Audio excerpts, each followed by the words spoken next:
चांदनी जी दिल्ली से। महाराज जी, हमारे पिछले कर्म हमारे वर्तमान और भविष्य को कैसे प्रभावित करते हैं? क्या पिछले अच्छे कर्म वर्तमान में कुछ हमें अच्छा देके जाते हैं? हाँ, या वर्तमान में क्यों आओ अच्छा कर्म? वर्तमान का अच्छा कर्म तत्काल तो शांति देगा, लेकिन परिणाम आगे देगा। तत्काल फल नहीं मिलता है। नहीं तो अच्छे कर्म करने वाले दुखी देखे जाते हैं, बुरे कर्म करने वाले कहीं कहीं सुखी देखे जाते हैं।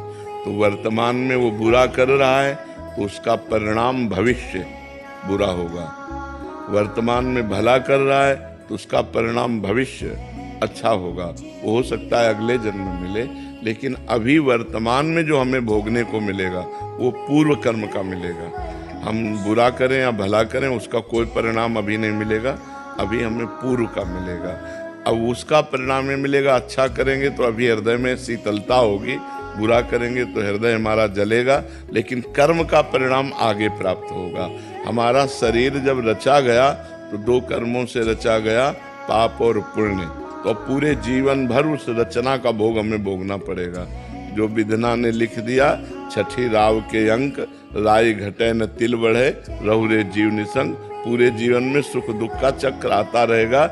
आपके आज के करने से उस पर कोई फर्क नहीं पड़ने वाला। हाँ, एक फर्क पड़ जाएगा, भजन से।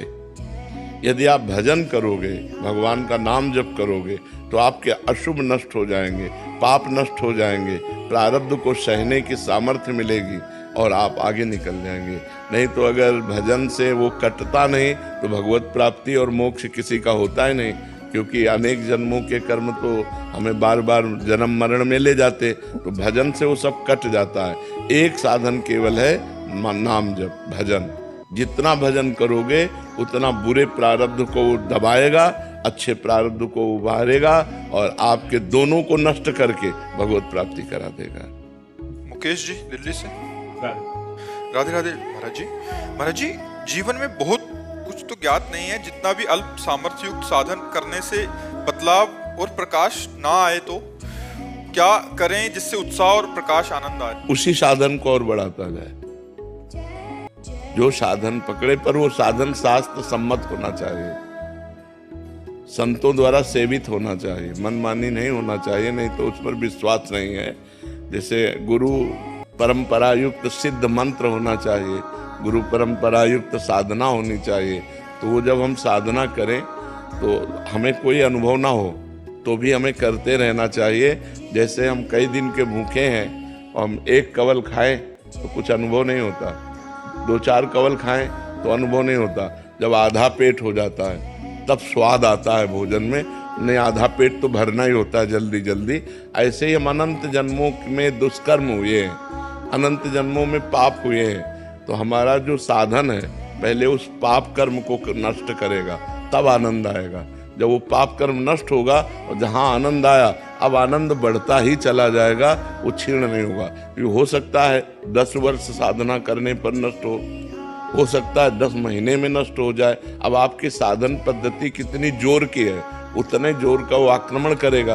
आपके पूर्व पापों पर आक्रमण करके जब उसको विध्वंस कर देगा आपका भजन, तब आपके अंदर आनंद की अनुभूति होगी। नहीं तो 10वें वर्ष साधना करने पर हृदय जलता है, काम क्रोध आते रहते हैं, बड़ा विघ्न दिखाई देता है, वो सब कूड़ा करकट साफ कर रहा है।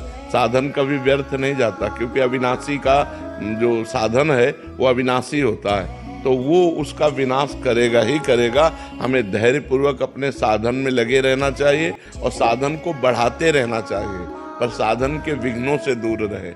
साधन को छोड़े ना, साधन में आस्था कम न होने पावे और अन्य आचरण पाप के न बनने पावे। तो काफी समय में आपको अनुभव हो जाएगा कि हमारा साधन सफल हुआ। पर साधन छोड़े ना, चाहे सफलता लगे या ना लगे, वो काम कर रहा है। जैसे हम कई दिनों के भूखे थोड़ा भोजन पाए तो हमको ऐसा नहीं लगता कि भोजन जाके कुछ कर रहा है, लेकिन वो तृप्ति कर रहा है, वो भोजन तृप्ति कर रहा है। आप पाते रहिए, थोड़ी देर में आपको लगने लगेगा कि हमारी तृप्ति हो गई। ऐसे ही भजन आपका काम कर रहा है, लेकिन समय व्यतीत होने दीजिए और भजन बढ़े, तब वो आपको अनुभव में आएगा कि वो सब पापों का नाश करके, हृदय को शीतल करके आपका परम मंगल कर रहा है। श्री हरिवंश महाराज जी, आपके चरणों में कोटि कोटि प्रणाम। महाराज जी, आपकी कृपा से आपके बताए हुए मार्ग पर चलने की कोशिश कर रहा हूँ, लेकिन महाराज जी कोई भी संकल्प 15 से 20 दिन से ज्यादा उसका पालन नहीं कर पाता। उसका कारण है ब्रह्मचर्य की हीनता। आगे वही लिखा कि मतलब बार बार गिरा देती है ये काम वासना। तो महाराज जी जीवन मतलब मेन पॉइंट जो है वो ब्रह्मचर्य खंडन है। अगर थोड़ा ब्रह्मचर्य पर ध्यान दे दीजिए तो दिनचर्या ठीक हो जाएगी। ब्रह्मचर्यहीन पुरुष की कभी एक दिनचर्या नहीं चल सकती, ये पक्का नियम है। और ब्रह्मचारी की दिनचर्या में कभी फर्क नहीं पड़ सकता।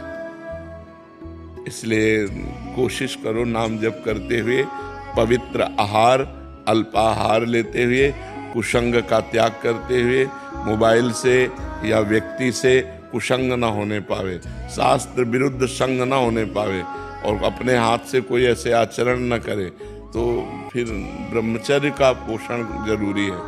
परमार्थ में चलने के लिए ब्रह्मचर्य अति आवश्यक है।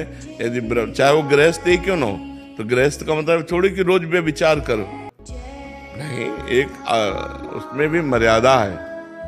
शास्त्र में वर्णन है कि मासिक धर्म के होने के 1 सप्ताह बाद पवित्र होने पर संतानोत्पत्ति के लिए गृहस्थ धर्म में लिखा हुआ है 1 महीने में एक बार संतानोत्पत्ति के लिए मासिक धर्म के 1 सप्ताह बाद बकाया ब्रह्मचर्य रहे। तो गृहस्थ में भी ब्रह्मचर्य की आवश्यकता है। ऐसा थोड़ी कि मनमानी आचरण तो फिर नष्ट हो जाएगा, क्योंकि जीवनी शक्ति है ब्रह्मचर्य, वो जब तक ठीक नहीं रहेगी तब तक ठीक नहीं रहेगा। तो ब्रह्मचर्य पर सुधार करो। क्यों भाई? हाँ, मतलब कोशिश पूरी करते हैं महाराज जी, लेकिन 10 दिन एकदम अच्छे से रहेंगे।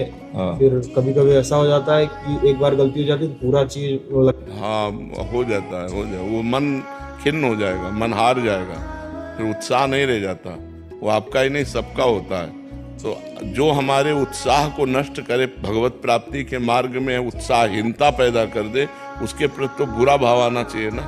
धिक्कार है हमारे जीवन को, जो मैं ऐसे गिर जाता हूँ, अब नहीं गिरूंगा, फिर चलो, फिर अगर गिर जाओ तो फिर अंदर से क्लेशित हो, फिर तो एक दिन आप ऐसा आएगा क्रॉस कर जाओगे। और अगर आप हार गए तो फिर परमार्थ से भ्रष्ट कर देगा। जब हमसे गलती हो जाती है तो सीधा हमारे परमार्थ पे अटैक होता है। जो हमारी साधना चल रही होती है वो शिथिल हो जाती है कि यार अब क्या करें, अब तो फेल हो गए।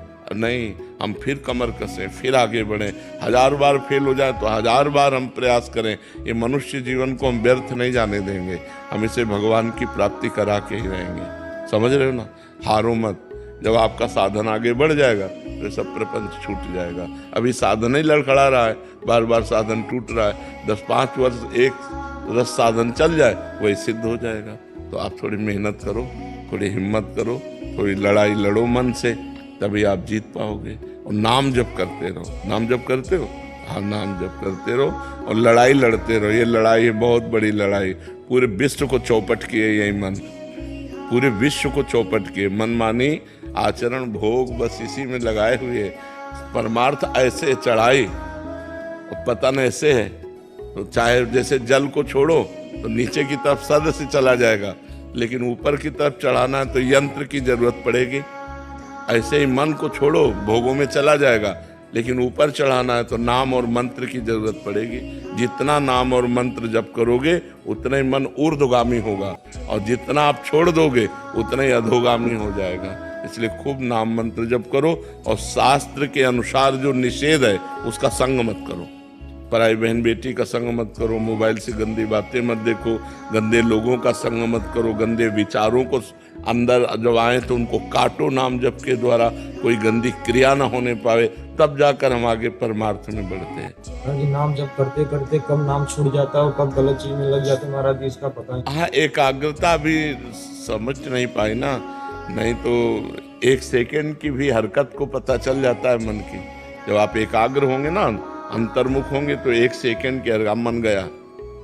अभी प्रमाद स्थिति है, इसलिए अभी मलिनता है, इसलिए पकड़ नहीं पाते हो, और नाम बढ़ाओ। फिर भी अपने को सौभाग्यशाली मानते हैं कि आपका सानिध्य प्राप्त हुआ, नहीं तो पूर्व कर्म तो बिल्कुल मतलब कब के खत्म हो चुके थे महाराज। हाँ बिल्कुल नहीं, आप हिम्मत करके चलो, जीतना है, हारना नहीं। ठीक है, आप हिम्मत करके। तेरा सिंगला जी, महाराज जी मैं जानना चाहती हूँ कि मैंने आपको हमेशा पीले वस्त्रों में ही देखा है महाराज जी, इसका क्या रहस्य है? हमारे प्रभु पीतांबर धारण करते हैं, श्री कृष्ण पीतांबर धारण, ऊपर पीतांबर धारण करते हैं ना। और हमारी प्रियाजू का भी रंग पीता अरुण अक्षयमनंत तडिल्लता भाम, पीत और अरुणिमा लिए हुए कंचन वर्ण की हैं।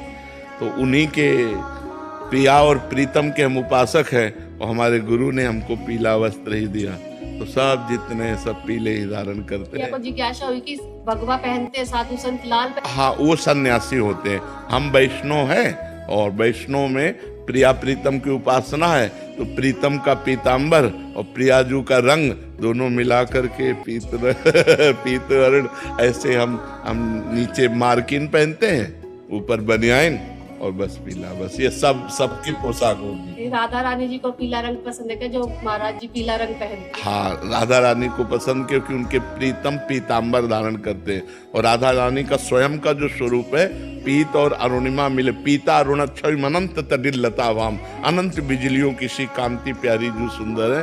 तो अपने प्यारे जू और प्यारी जू की कांति के भाव से हम इसे धारण करते हैं।